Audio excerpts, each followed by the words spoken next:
Well, this new school year also means a lot of new questions for parents and students. And this morning, we're happy to welcome Muscle Shoals City School Superintendent Dr. Chad Holden to help give you some answers. Thanks so much for joining us this morning. Yeah, good morning to you. First question, if you don't mind, are there any changes, just right off the top, anything new that parents or students need to know as they head to class this morning? Well, not anything major procedurally. I'm sure everyone has their typical back to school concerns that they normally have. You guys have already mentioned traffic this morning, and usually the first day of school traffic is a bit dicey for a few days even. And we just ask parents to be patient with us. It usually gets worked out, but as far as new in our school system, we do have a new school opening this year. We're excited about that with the opening of the new Early Learning Center on 6th Street. Those students will actually not come until Monday. We're actually still moving into that building, just finished construction a few days ago, and there'll be a huge move in actually today starting at 10 a.m. Very exciting. Want to ask you too, what are your goals for the district for this school year? Well, we're always wanting to improve. We know we've had a couple of years of very challenging times with the pandemic, and hopefully we're on the other side of that. But we also are always conscious that it's still here.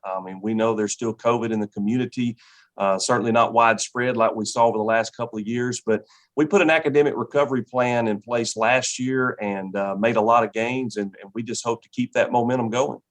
Dr. Holden, you just touched on something I was going to ask you about. Clearly, COVID still a concern. Now there also is, though, the added threat of a greater monkeypox spread across North Alabama. What are you doing to address all of that and put folks' minds at ease? Yeah, absolutely. We're conscious of monkeypox. We've gotten some updates from the Department of Public Health about that. We don't have an updated back to school toolkit quite yet. I know you guys mentioned that a few minutes ago as well. We're looking for that from the State Department of Public Health soon. But, the COVID virus is doing exactly what it did the last couple of years. We see a little late summer surge, and we open school knowing that there's quite a bit of spread in the community. We're just going to continue to operate as much as we can with common sense. Things like social distancing in close situations, maybe even masking up in close situations, because we know those things work. Good hygienic practices, those types of things. And we can't forget about that vaccine. If your doctor recommends it, we hope people will become vaccinated for COVID. But, we're just going to continue the things that we ended school year with last year, and hopefully we'll be able to navigate.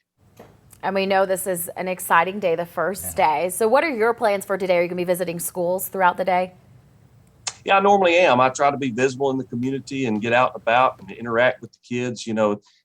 Most of them, I'll say, are excited to be back at school and see their friends, but that's typically what my assistant superintendent and I do.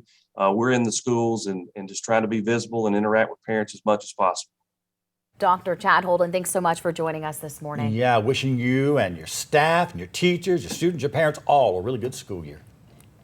Thanks, guys.